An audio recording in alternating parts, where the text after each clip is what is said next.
What's going on, guys?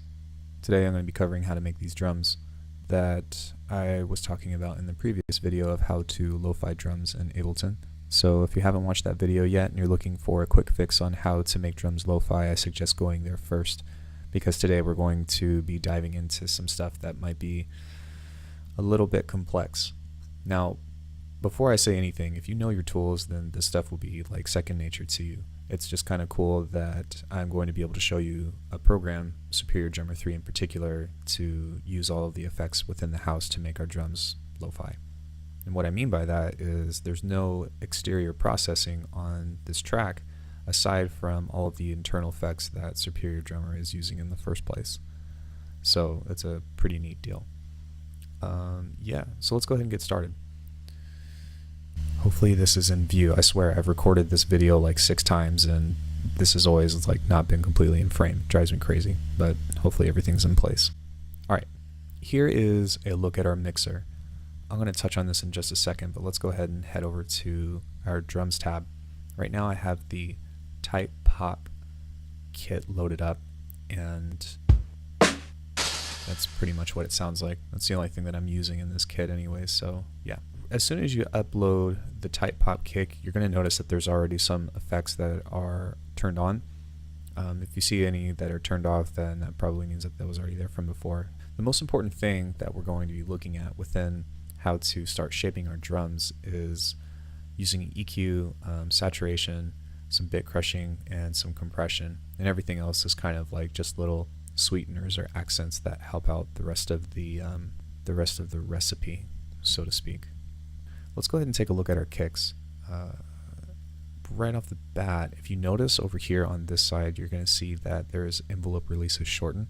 It's a pretty common theme that I do, and the reason why is because before I start shaping drums, I want them to be as dry as possible. It makes them easier to mix. Long story short, if I have a kick and a snare that has a bunch of reverb on it and I want them to have a lot of distortion, then the distortion is going to be on the reverb as well, or on the room.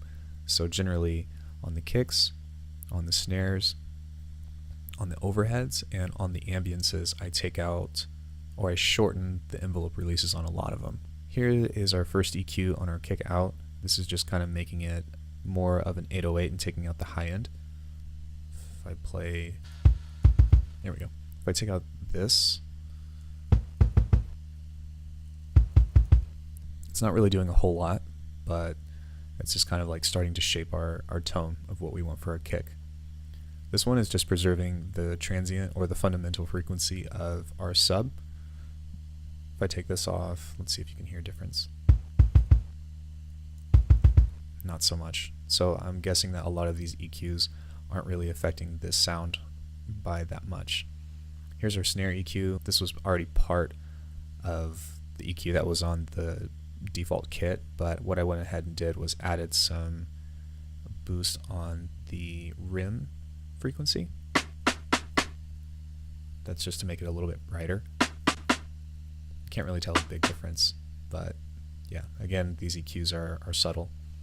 Over here we have some EQ taking out the lows on our hi-hats, and then we have a low pass filter basically on our overheads, and that will kind of already start to shape some of that lo-fi sound. So if I play some cymbals and then I turn this on, you can barely even tell the difference. I don't even know why I went over these EQs in the first place.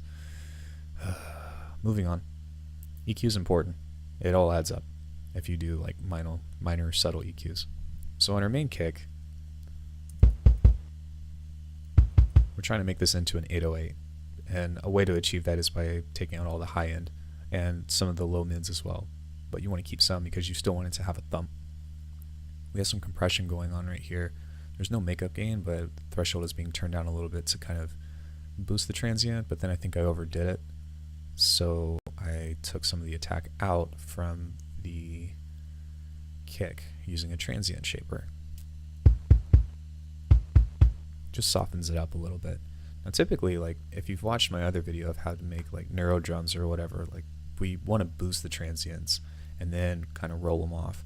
But because of this kind of music where it's a little bit more easy to listen to and you don't have to like really pay attention to everything that's going on, you just want a smooth vibe, then you don't want to have transients that are too harsh. We have a multiband compressor on the snare, and it's doing quite a bit. If I turn this off, everything is a little bit brighter. If you don't know how a multiband compressor works, I suggest that you honestly stop watching the rest of this video and look up everything that you can. I'll kind of go over a brief synopsis of how this works. Basically, you have multiband, and you have your drive attack release ratio, which is kind of like a standard compressor. So it's like 4 compressors that are each individually controlling these frequency ranges. So here you can drive the output, and here you have your attack, and then here you have your release, and blah blah blah. So in context of drums, generally, not all the time, but in context of drums, you want to have a long attack and a long release, because if you watch right here, when that pulls down, the transient is being pushed out by a late attack, and then the rest of the signal is being compressed, so you have a really short transient, or you have a really short signal. There's not a lot of tail going on. If you want this to be longer, then you would basically turn the release down, which I don't really want to mess with the settings right now, but I encourage you to experiment. On the lows, on the low mids, and the high mids, I have just a little bit of drive on each one, and then their attack and release are pretty much the same. Moving on. Some more EQ. We're taking out the lows of the EQ, preserving the fundamental, and then also taking out some of the highs to kind of make it more lo-fi, and then we're doing the same thing with that transient shaper of just kind of removing some of that. If I turn this off, it will kind of be sharp, which sounds great for drum and bass, but we don't want that much. Yeah, that's pretty much it for the buses.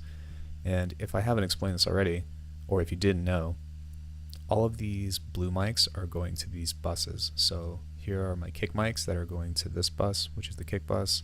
Here are my snares that are going to the snare bus, and then etc, whatever. And then the red is the master output. So this is important because if you want to process these individually, but then send them to something, in Ableton it's comparable to groups within groups, right? So if I have a drum rack, these 3 make up my kick. So like I only want to process my kick, and then on the outside of the group that was processing the whole thing, that's where the output would be. Just kind of as a reminder if you don't understand busing or something. It was really confusing for me at first. Here we have a tape simulator, which does exactly what it sounds like. Simulates a tape. It's also a means of distortion. The speed controls the quality. If it's too slow, let me make sure that this is on mute, or that's soloed.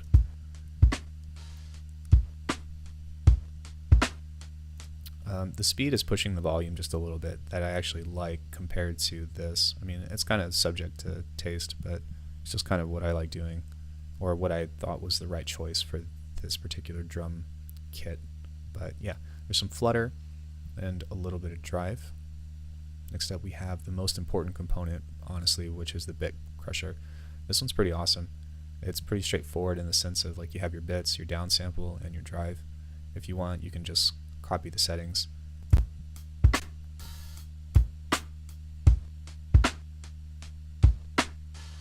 Big difference. You kind of want to be careful with this though. Don't overdo it. Just kind of give it some subtle, you know, little bit of pepper, a little bit of salt. Mix it in a little bit, see how it goes. Otherwise, it's going to just sound like crap. Next up, we have some compression. Turn that threshold down. The ratio is turned up just a little bit, and there's some makeup gain. And then this is actually a limiter, compressor / limiter. And the only thing that I did on this was turn down the threshold a little bit and turn the auto makeup gain on, which will make it louder.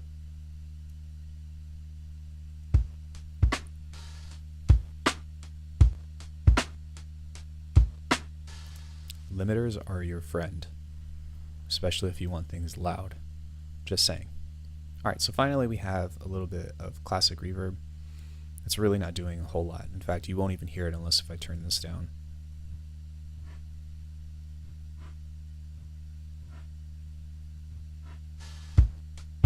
And all that's doing is basically just giving it a little bit of aliveness.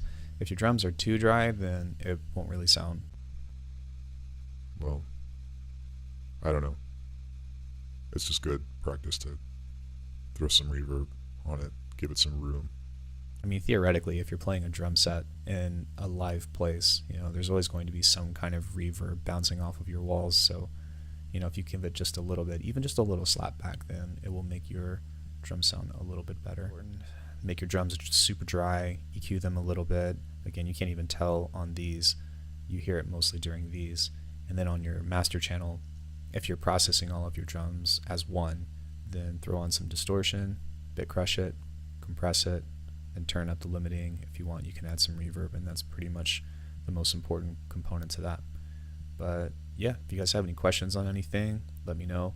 All of this is achievable with acoustic sounding drums. Like I said, if you know how to use compression and all the other tools aforementioned, then you can basically do this without Superior Drummer 3. But yeah, I'm going to go ahead and play out this beat.